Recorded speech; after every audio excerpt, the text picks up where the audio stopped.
Sheikh has come out to condemn the killing and genocide going on against Christians in Nigeria.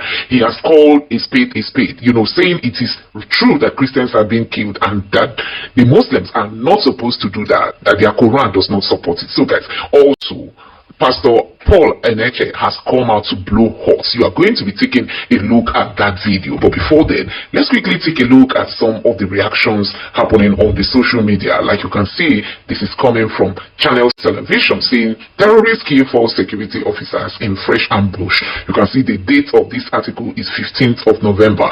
That is yesterday. They said these bad guys are still killing our military men, and the military allow them to go free. Now I'm going to allow you to take a look at more reactions. This one here says Plateau is witnessing genocide. 64 communities forcefully taken over. This is coming from Solomon Lalong. He's re-echoing what the governor of the state has already said before, that 64 communities have been taken over by these bandits. And guess what? The Tinubu's government is quiet. Nobody's talking about all this. And this other headline here says bandits sack Niger state communities by 16 vigilantes abduct dozens of residents in fresh attacks. So guys, all these are yesterday's headline, just for you to know that there is fire on the mountain. I'm just going to allow you to take a look at some of these clips. Take your time, watch these videos, and let me know your thoughts in the comment section below. Please don't forget to subscribe to the channel and turn on the bell notification. Now take a look. In 2017, for instance, there was an attack in Bakin Kogi, Kaninkong, and Channels TV, I'll mention names, said 7 houses were burnt and 4 people were killed. I left Port Harcourt to southern Kaduna. I counted 150 houses, and I saw a mass grave containing 21 persons. So the media is also complicit in what is happening in the Middle Belt. Thank God for News Central for what you're doing. Unfortunately, you are very young. You started in 2017 or thereabouts. But these atrocities have been going on for many years. Before I founded Middle Belt Times, let me tell you why. I was writing for various platforms. And sometimes when I write my stories, they will tell me that these guys are not terrorists. They are unknown gunmen or they are bandits. And one day I spoke to an editor. I said, look, sir, don't publish my story. And in 2019, of course, because if you must speak the truth as a journalist in this country, then you must be ready to face the consequences. 2019, I spent 162 days in prison for my uncompromised reportage. And when I was stepping into Kaduna prison, the first thing I wanted to see were the terrorists that have been terrorizing our people. I didn't find any. The few I found, including the ones who killed the Agwam Adara in 2018, they were looking better than me, that was coming from outside in the prison. As of today, I don't know their whereabouts. They may have been released, because I remember meeting a certain Adamu in Kaduna prison who told me something. He said, look, Mali, he was arrested for illegal possession of firearm. That's a capital offense. The security agents are no longer here. I heard somebody talking about the judiciary. It's a compromised judiciary. It is. When I got to prison, I saw a lot of young men from southern Kaduna who were standing trial for simply trying to defend their communities. I wept bitterly. First of all, I'm glad that something like this came up. Whenever I'm making videos like this, most people feel like I'm just talking. I don't know what they talk about, not just content that they create. This is not content for me. I know what I am saying.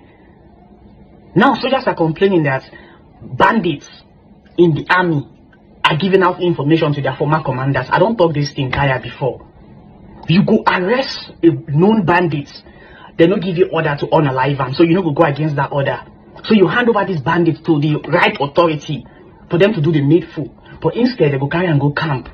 After some months, they go say, don't repent, he's not a good person. The next thing, they go put them inside army. Not just, they go put them inside army, or they put them for police. In fact, they separate them. Some go army, some go police, some go navy, some go air force. Special candidates. Person who you arrest like 8 months ago, today is now your colleague. And I did the same duty. So how can you be so comfortable that these same terrorists will watch your back if anything happens?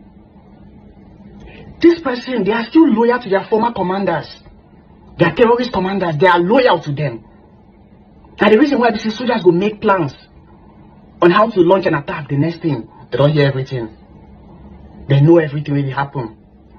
They know they can't whip away the way they base. They know numbers of soldiers where they around. They know everything. Courtesy of the so-called repentant Boko Haram that the government push into the military. To do what? To fight their fellow, their not even formal colleagues. They are still colleagues.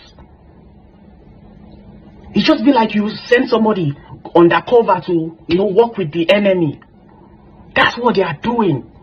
They are still loyal to the commanders. They still do dirty work for them. I say you go plan something. Men go plan something. After they finish that meeting, they don't bandits or Boko Haram don't hear everything. How you want to take fight that can fight? How you want to achieve your aim with saboteurs they inside your camp? Think about it. These people are terrorists. They were caught. They did not go to prison. They went for military training. And now they are soldiers. Working together with the same soldiers that arrested them. But they are still loyal to their former terrorist commanders. Giving out information. If soldiers they pass here, bandit Boko Haram don't know that road they pass, they'll lay ambush. Come on, Nigerian government, come on. Come on. What are we doing?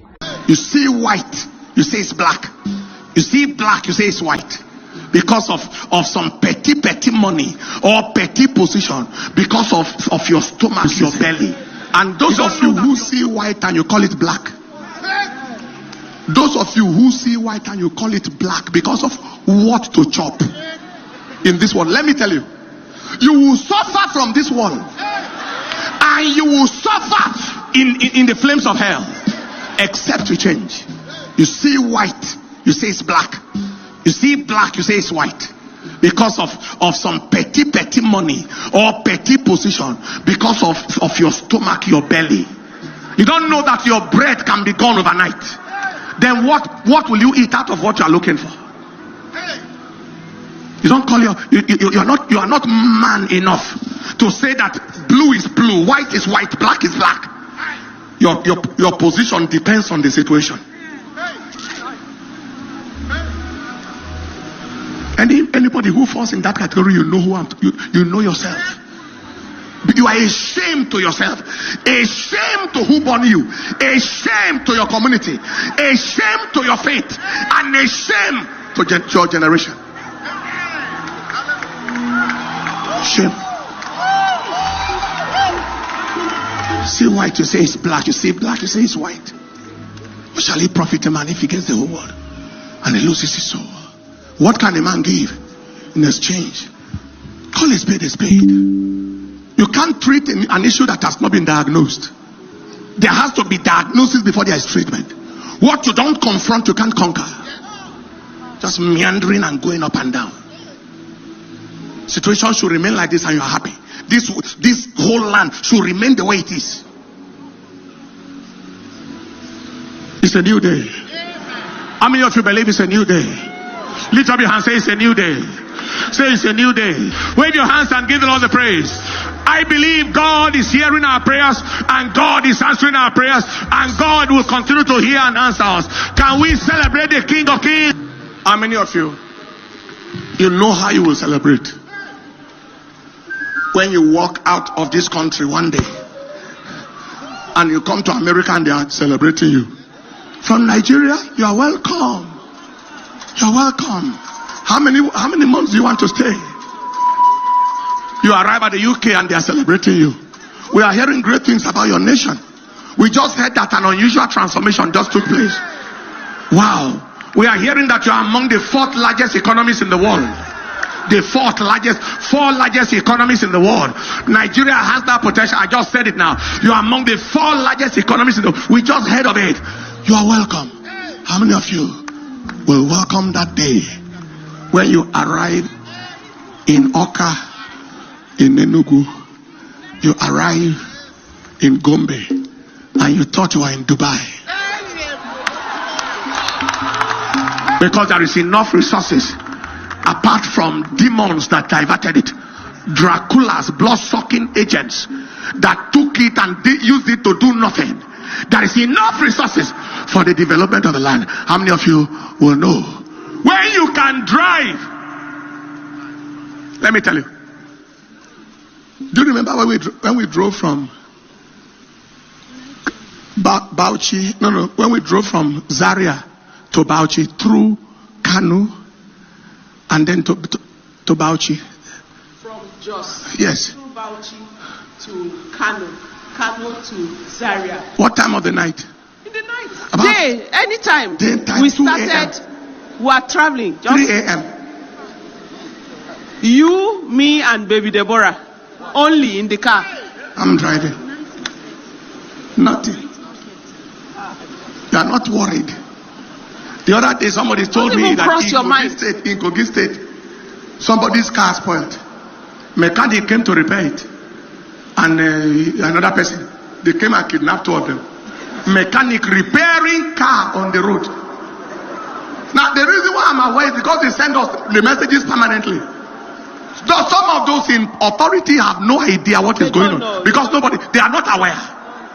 They send us these messages day and night, and somebody wants us to remain normal. The headaches of the masses, the headache of the people, the challenges.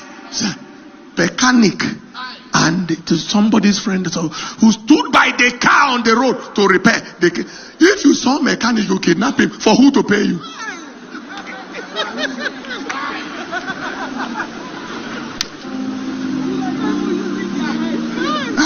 For who to pay you?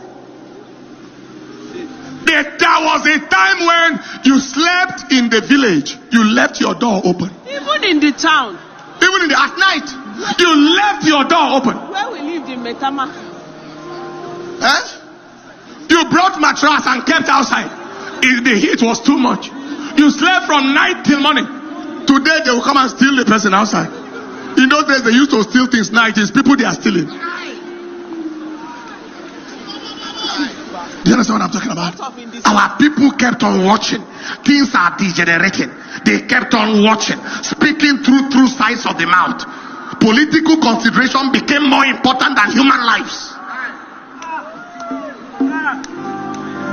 More important than human lives and the dignity and sanctity of life.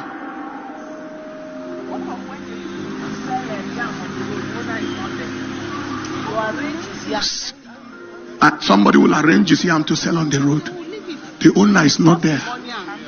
The other person will sell and keep his money for him. Today they will steal all the yam. They will steal, especially roasted yam.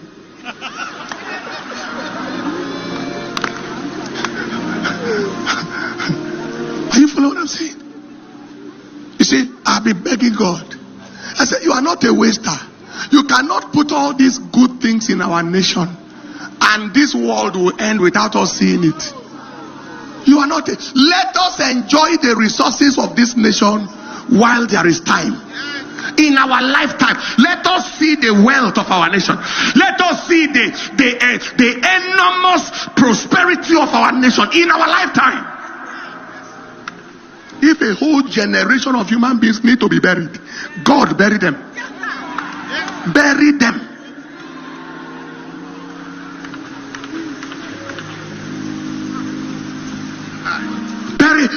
If you need to bury a whole lot, just bury them one by one. Or together, if need be. Whatever you will do. And until Pharaoh died, Israel was not free. Kill some pharaohs from the land. Take them out by enemies.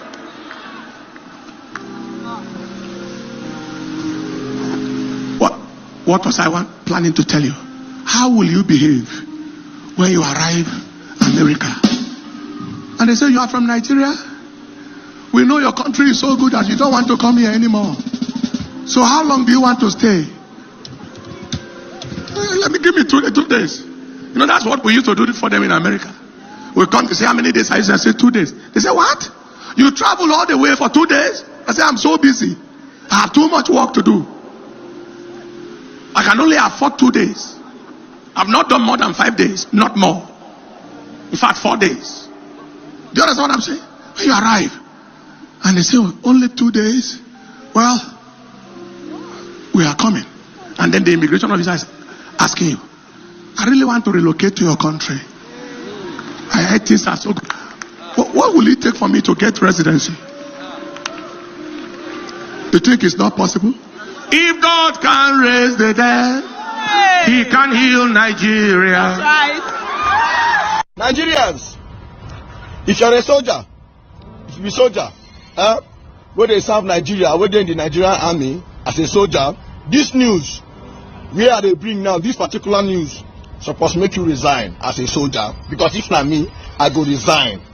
Personally, if this news come when I was still a soldier, I would have resigned.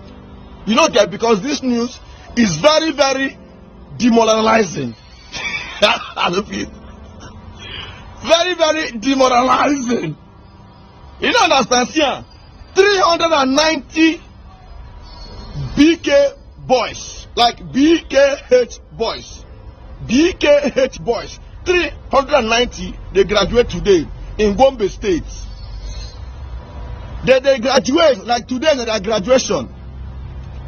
The federal government, they tell us that these boys now don't be repentant Boko boys. Right now they are okay and they are good to go. So now they are going to be installed into our community. They go install them now to the community. Not just that to now come close, because this is where this story gets very interesting. Not just that these people will be installed into the community, into the society, free, go. No, the federal government gave them 50,000 naira each. 50,000 naira each. They give them one bag of rice. They give them oil. They give them bag of salt.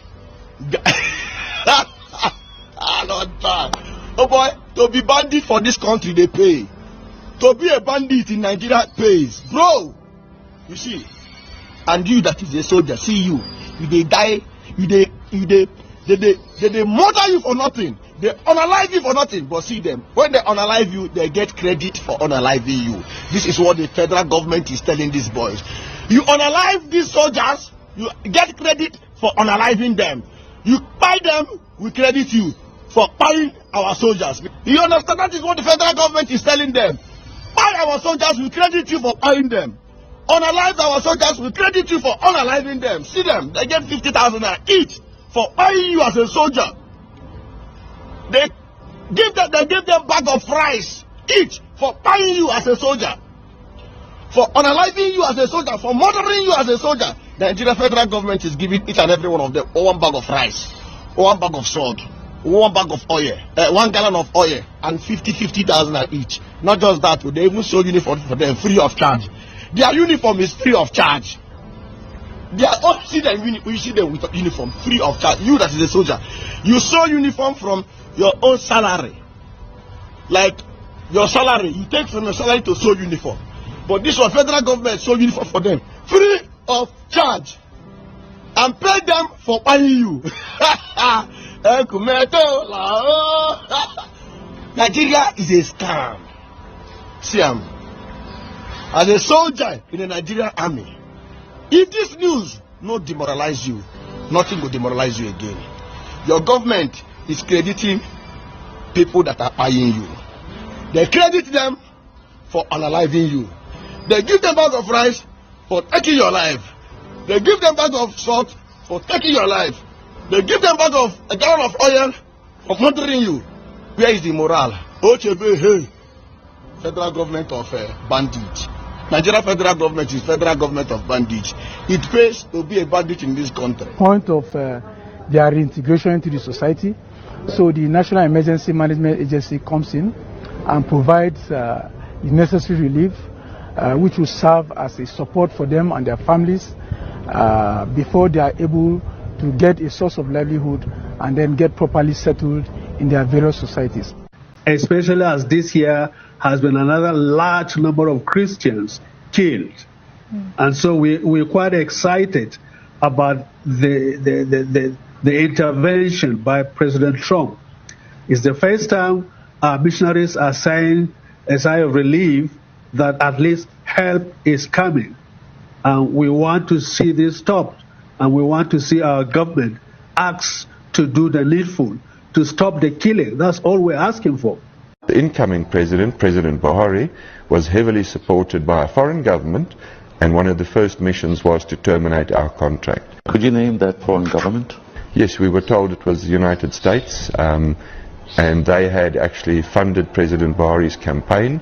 The campaign manager for President Buhari came from the US, and I'm not saying that the United States is bad. I understand foreign interests, but I would have thought that a threat such as Boko Haram on the integrity of the state of Nigeria ought to be actually a priority.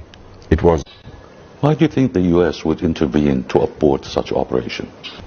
Again, I can't answer that. I think that the US can answer, but what I've come to realize... If this news come when I was still a soldier, I would have resigned. You know that because this news is very, very demoralizing.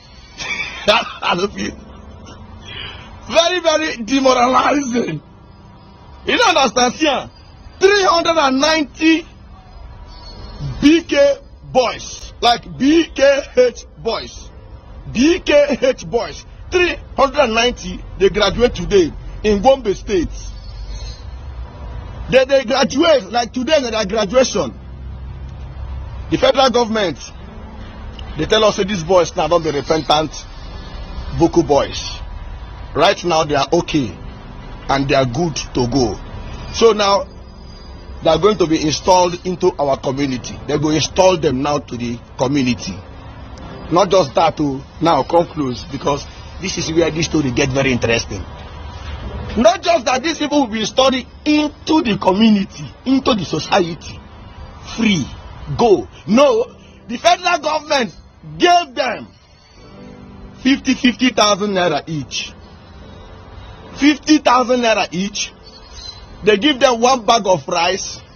They give them oil. They give them bag of salt. Oh boy, to be bandit for this country they pay.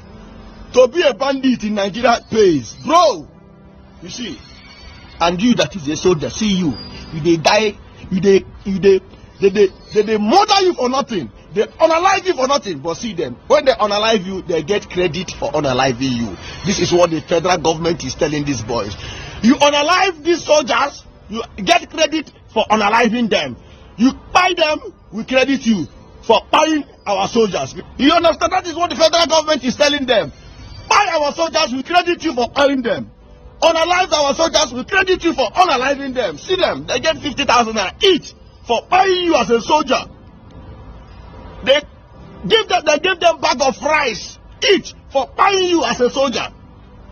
For unaliving you as a soldier, for murdering you as a soldier. The Nigeria federal government is giving each and every one of them one bag of rice, one bag of salt, one bag of oil, 1 gallon of oil, and 50,000 each. Not just that, they even sell uniform for them free of charge.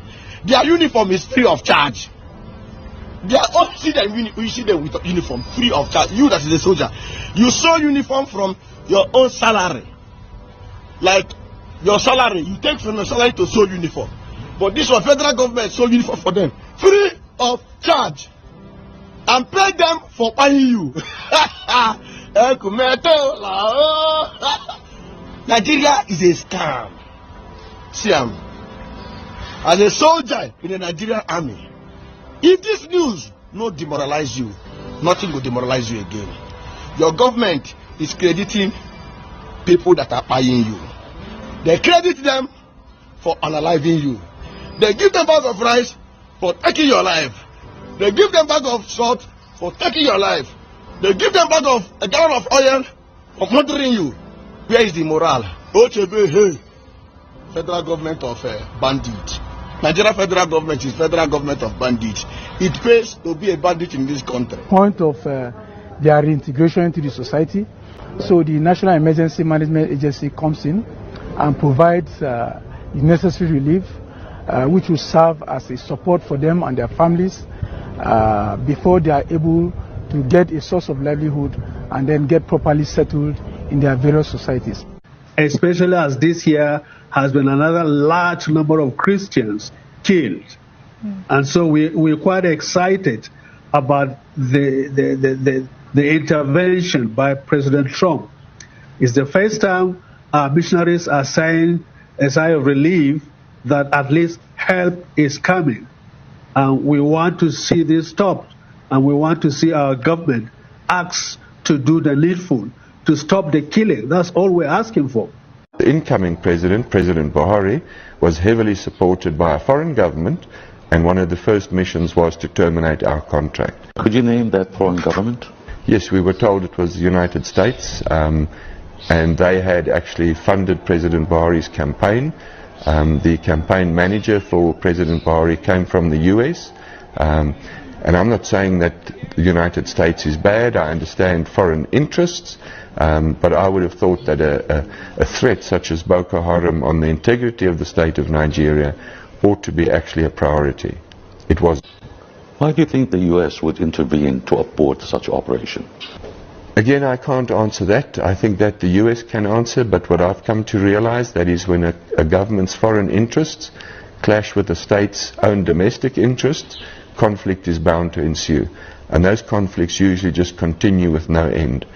And we can look at all the conflicts in Africa where foreign forces have come in, they've prolonged those conflicts, they haven't ended those conflicts. And the amount of money and manpower and equipment thrown at those conflicts says to me that something is wrong if no end result is achieved. And surely that end result should be to end the conflict and establish a basis for negotiations, come to an agreement, and then re-establish governance.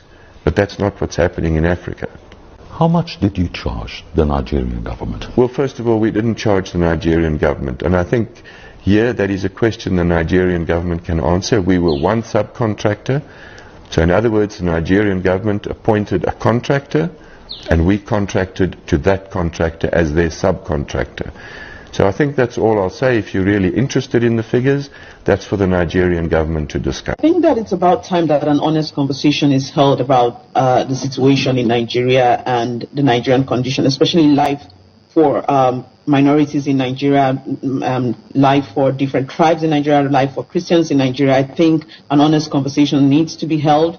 And I'm glad that that conversation is happening now, because a lot of the time when these conversations are being held, I've been a part of a lot of peace and conflict resolution committees for Southern Kaduna and the Middle Belt, and none of these things amount to anything, because at the end of the day, there's a lot of insincerity in the conversation. And, you know, Trump's statements have brought the conversation bare for all of us. We have to have that conversation now. And at the moment, I mean, I come from Southern Kaduna. I come from a Christian family in Southern Kaduna, and I know what my people have witnessed. I know what it feels like existing in Southern Kaduna, especially in the last regime, under the last government, under El Rufai. It was a really, really tough time for sorry, for the benefit of those watching, can you just give an idea of what you experienced and your family experienced in Southern Kaduna? My village was attacked a couple of years ago. My village was attacked a couple of years ago, and we're a very small unit. You know, I'm Fanswan. We're a small unit within Southern Kaduna. Southern Kaduna is the larger. There are like 53 tribes in Southern Kaduna, and my village is one of the tribes. Like my village houses one of the tribes. And a couple of years ago in June, armed men stormed our village and just started shooting sporadically. Right? They started shooting, killed a lot of people, and then they burnt houses and they left. And it's this kind of attacks we've been facing. Prior to this, what used to happen is we could be having a peaceful day in Kafanchan, for example, which is the larger place where I come from. We could be having a peaceful day in Kafanchan, and then prayer would be called in the mosque, and we'll just sense, you know, a sense of, okay, this is not the kind of normal prayer that is being called. Something is happening. And then a crisis will start, and our people would have to run, our people would have to push back, our people would have to fight back, people would lose their lives, and then police would come, you know, everybody back to your tent, and life continues like we were not attacked. And it had been happening like that. But after a while, that changed. We were no longer seeing the attacks from the people within the Kafanchan vicinity. We started seeing the attacks from people in the bush. So they were coming from the bushes, attack. It was no longer like riots. It was no longer like the normal crisis we have been experiencing. And if you notice, once these herdsmen attacks and these terrorist attacks took over, the attacks from the city, the crisis reduced, because this is now the new method, or this is the new ways in which these attacks happen to our people. So these people coming from the bushes, they shoot at our people, kill people, burn houses, do what it is they want to do, and they disappear.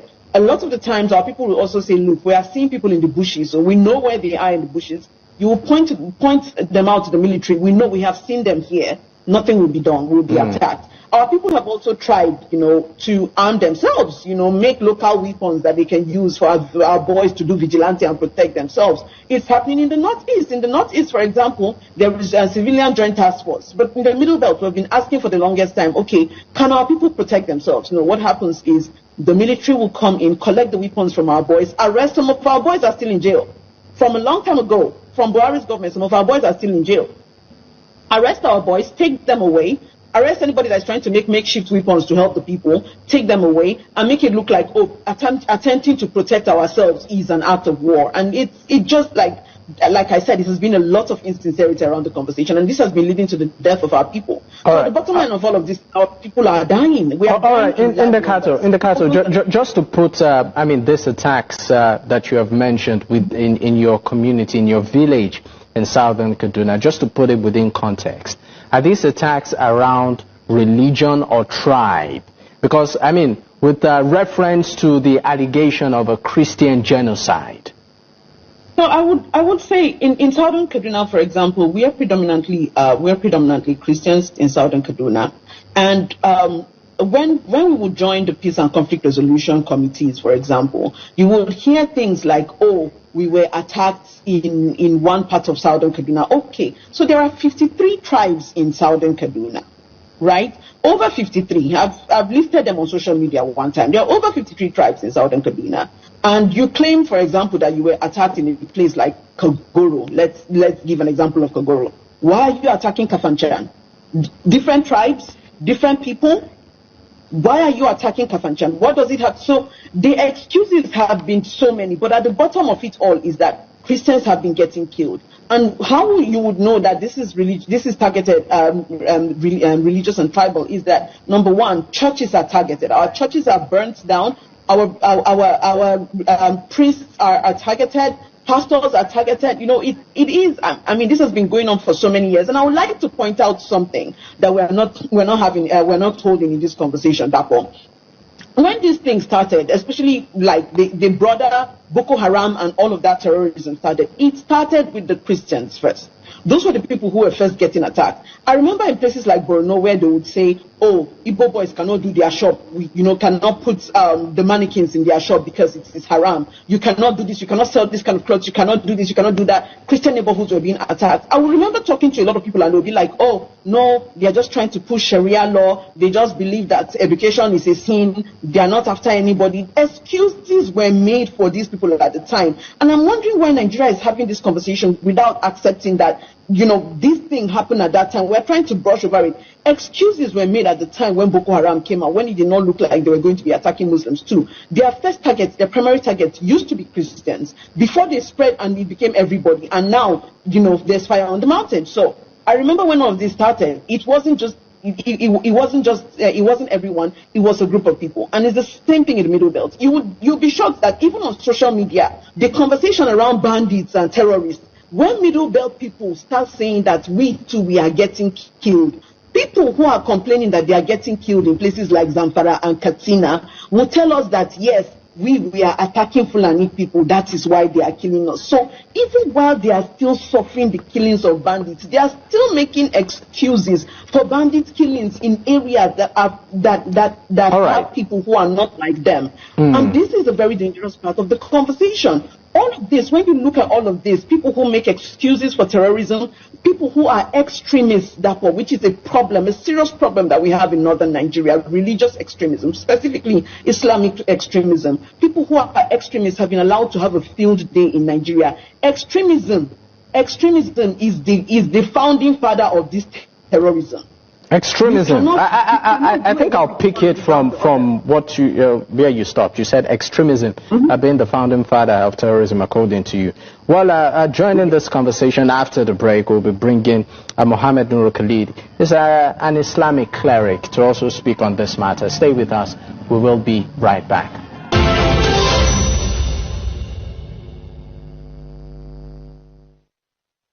Many thanks for staying with us. It's still Politics HQ on News Central Television, and of course joining this conversation right now as regards Nigeria being placed on the list of country of particular concern by the U.S. is Sheikh Mohammed Nuru Khalid, is an Islamic cleric. Thank you for your time, sir. Let me also take your reaction to Nigeria being placed on the list of countries of particular concern, and also the allegation of a Christian genocide. Is this the situation, particularly in some parts of the country? Well, let me begin by saying that it is very unfortunate that Nigeria has been placed in as a country of particular concern by the U.S. government. And let me also sympathize with the Christians that were part of the victims of the killing, and also sympathize with all Nigerians that have faced this kind of killing over time. I listened to many, and I have been in one or two conversations about this issue of genocide. But I think if you listen carefully about the narratives and counter narratives that we have, is that people are saying that yes, there is killing in Nigeria, and this is a fact. There is killing in Nigeria, and for a long period of time. And in some places, you find Christians are the victims more, and in some places, the Muslims are more. But it is not good for us to be counting who is the victim, who was killed. But the victims are Nigerians, and the government is supposed to be protecting people, regardless of their faith and their language, their political alliance, their geographical location, and what have you.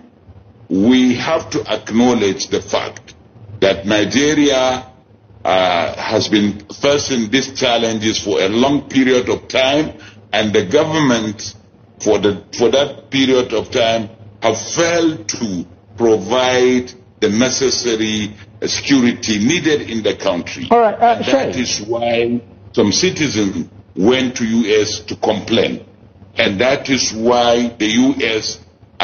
is now trying to take action, or it has started some necessary... Sheikh, I'm sorry to interrupt your line of thought, but maybe I should move to specifics here. What about, what's your reaction to issues around extremism, religious extremism, and some sort of what some would describe as a jihadist agenda? Well, if you look at what the Boko Haram are doing, is extremism, and they term what they are doing as jihad. But we in the scholarship line of Islam, we know that what they are doing is not jihad, and they are not representing the majority Muslims.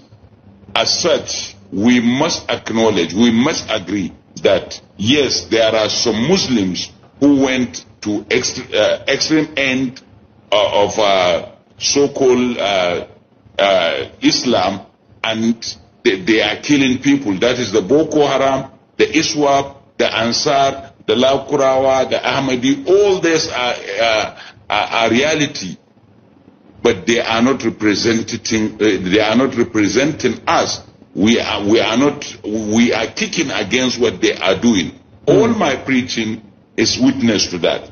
Therefore, we must agree that yes, there are some extremists amongst us, and we must deal with them if we want to stay in peace in Nigeria. We must agree to some extent Christians were the victims. All right, thank you so much, Sheikh. Let's bring it to the conversation. Larry Tolui, he's a political strategist. He joins from the United Kingdom. Thank you for your time, Larry. Now, Larry, I would like you to, of course, explore the angle of how the government has addressed this issue over the years, which many have pointed, in that direction, saying the government has not been sincere, has been, lopsided, has not been tactical enough, even though we know a bulk of our budget goes into security spending. So I would like you to just quickly, in 30 seconds or less, just take us through. Do you think the Nigerian government, from the inception of the Boko Haram, that is, has really been tactical and thorough in handling this matter? Good evening, everyone. Like I said, no time, but I think the Nigerian government have not done well. And it is not their fault. I think the problem started with our constitution, because from our constitution, I think our constitution is not being well implemented. When you look at the fourth line of Nigerian constitution, it tells you this is sacrosanct, this is binding, every other law goes into it.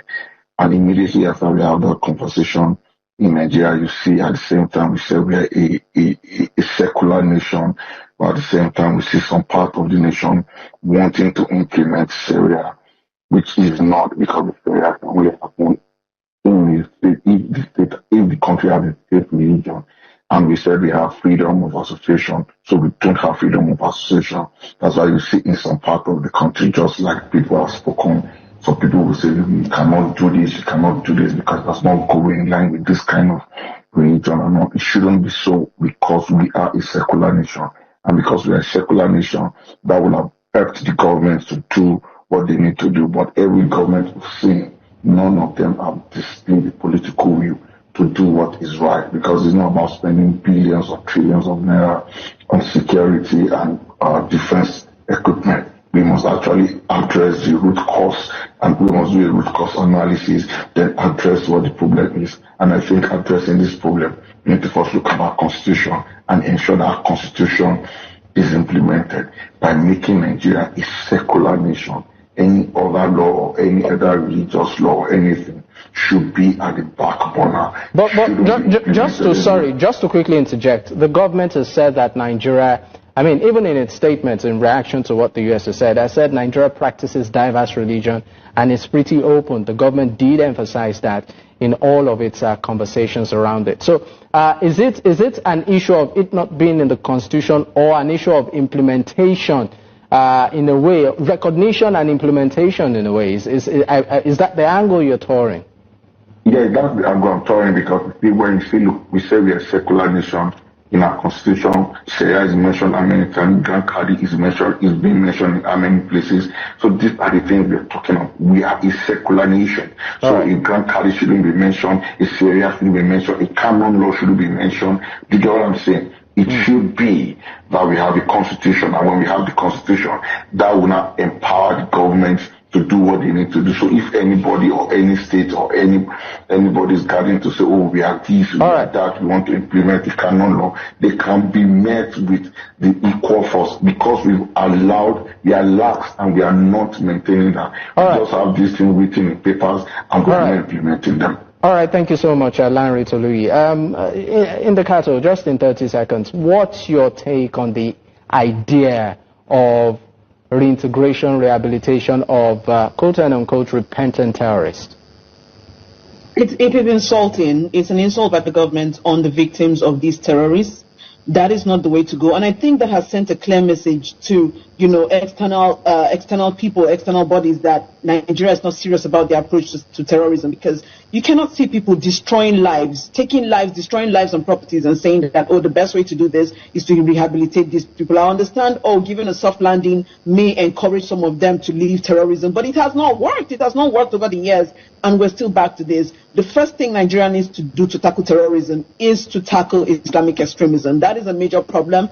It's a conduit. It's the founding, like I said, the founding father of terrorism in Nigeria, and we have to look at that. Extremism is the problem. We cannot continue to coddle terrorism. All right, thank you so much. Sheikh, before I let you go, sir, there's also been a lot of conversation around Sharia law, and the Nigerian constitution. I would like you to, in 30 seconds, if you can just put some sort of clarity to it. The Sharia law, the boundaries around it, particularly in lieu of the nation's constitution. Well, I think what we need to do in Nigeria, if really we want to tackle the issue, is to go back and look into our constitution. I'm referring you to Section 38 of the Constitution, which deals with the freedom of religion. Now, if you look at it and look at what is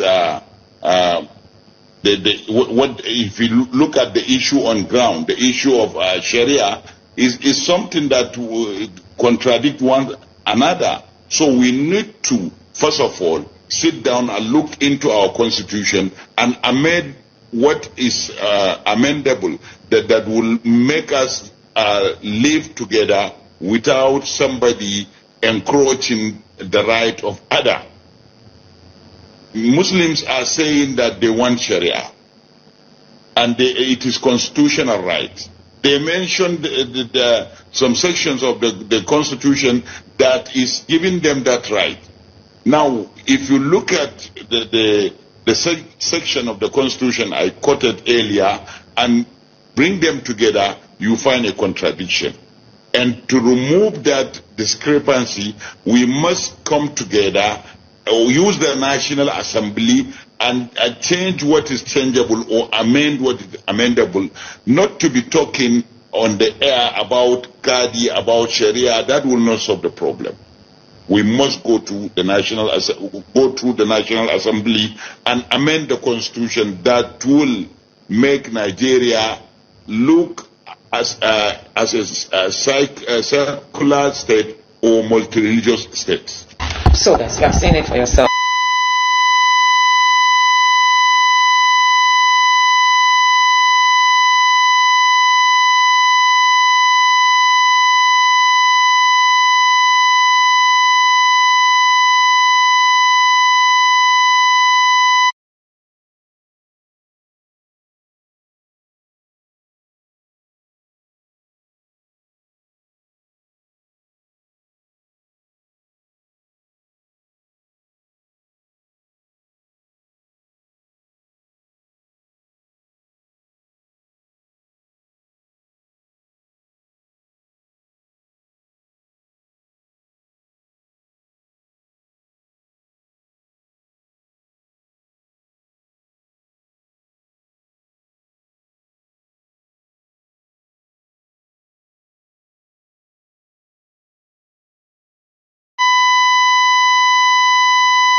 The nomination of a new INEC chairman has drawn mixed reactions.